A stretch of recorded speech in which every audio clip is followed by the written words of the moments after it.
Primero, al tiempo de saludar y agradecer la generosidad de la presidenta de la comisión y sus integrantes, de, sin ser miembro de la Comisión de Bienestar, darme la oportunidad de hacer uso de la palabra. Segundo, a todos los integrantes de la propia comisión, representantes de los grupos parlamentarios y voz de los grupos parlamentarios, agradecerles sus comentarios con relación a la iniciativa que fue presentada de manera conjunta con la diputada Ivonne Cisneros. Y ustedes se preguntarán, yo me lo cuestioné, nos lo cuestionábamos Ivonne y yo, ¿para qué hacerla? ¿Cuál es la razón de presentar la iniciativa? Independientemente de la opinión que se pudiera generar de la temporalidad, en plena coyuntura y toda la pasión, la vehemencia que se manifiesta con dos proyectos y visiones de país distintos. Y la otra, ¿por qué hacerlo? Entonces, ¿cuál es la razón y el propósito de presentar la iniciativa por parte de los proponentes? Decirles que en México, y como telón de fondo, cuando analizábamos para qué hacerla, en México existen casi 5 millones de mexicanas y mexicanos pensionados, sea derechohabientes del IMSS o sean del ISSSTE. Por otro lado, existen 55 millones de mexicanos que se encuentran cotizando en las AFORES, que se encuentran aportando con la participación social del gobierno y de los propios patrones en el sistema de administración de los fondos para el retiro. De estos, 45 millones de mexicanos están bajo el esquema 1997. Esta Cámara de las y los Diputados en la 64ª legislatura, y a mí me tocó participar y a varios de los que están aquí presentes, analizamos la situación que estaban enfrentando los trabajadores de México con ese esquema. Llamamos a un parlamento abierto, participaron todas las administradoras de los fondos para el retiro, que son 10.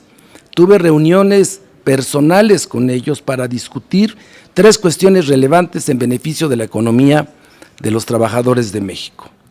Primero, disminuir las comisiones que eran las mismas desde 1997 a la fecha, y la situación en el país, el avance tecnológico, la robotización de la información, había disminuido dramáticamente los costos de operación de las administradoras, lo cual fueron sensibles y se disminuyeron significativamente la comisión a los trabajadores por la administración de sus fondos para el retiro. Segundo, acordamos con ellos, y no fue fácil, y la participación decidida, comprometida de la Secretaría del Trabajo, en su momento del Instituto Mexicano del Seguro Social y del ISSSTE, además del Infonavit, y logramos acordar con ellos algo que mantuviera la estabilidad laboral en México, la planta productiva, y se redujeron de 1,250 semanas a 750 y escalar a 1,000 las semanas de cotización. Adicionalmente a este ejercicio se incrementó y significativo para evitar la precarización, que ese era el leitmotiv, la razón. Se incrementaron las aportaciones por parte de los patrones, y hay que reconocerlo, para llegar al 2030 a más del 15% de aportaciones, que estaban en 6.5. Lo mismo la aportación de los propios trabajadores, pero sin castigar su salario, y la aportación social por parte del gobierno.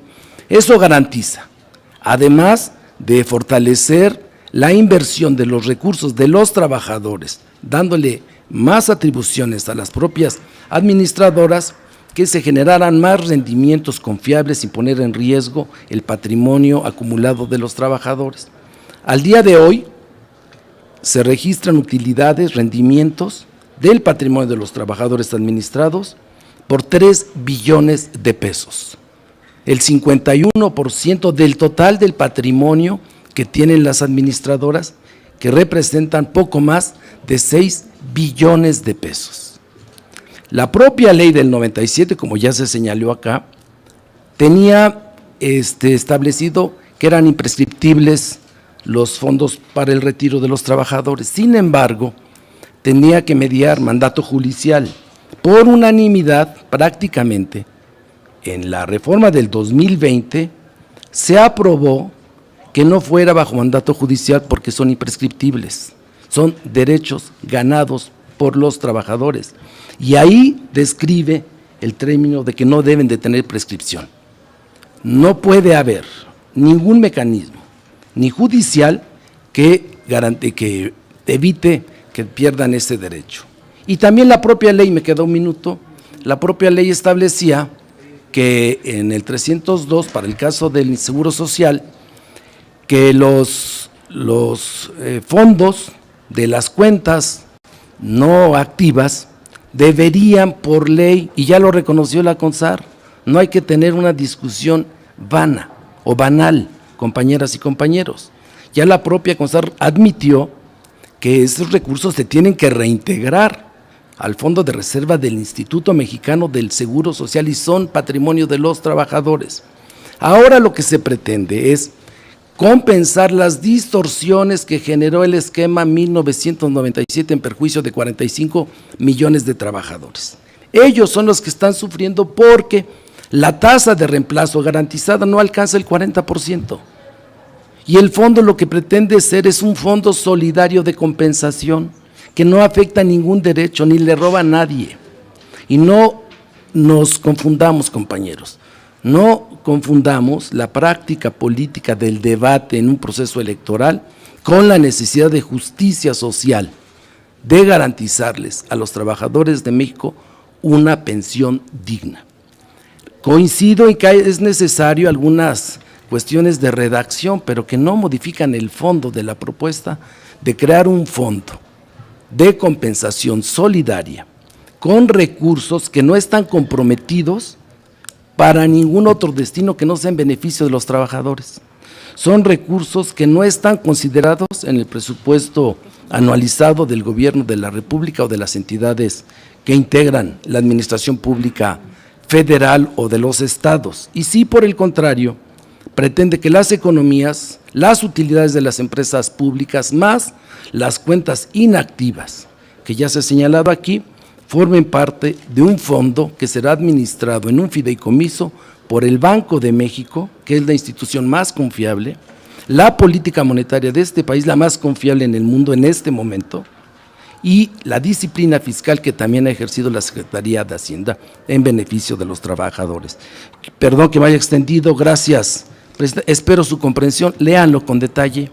Lo he dicho, a veces la ignorancia es atrevida y es normal en los seres humanos, pero las iniciativas como los libros no muerden. Muchísimas gracias, Presidenta.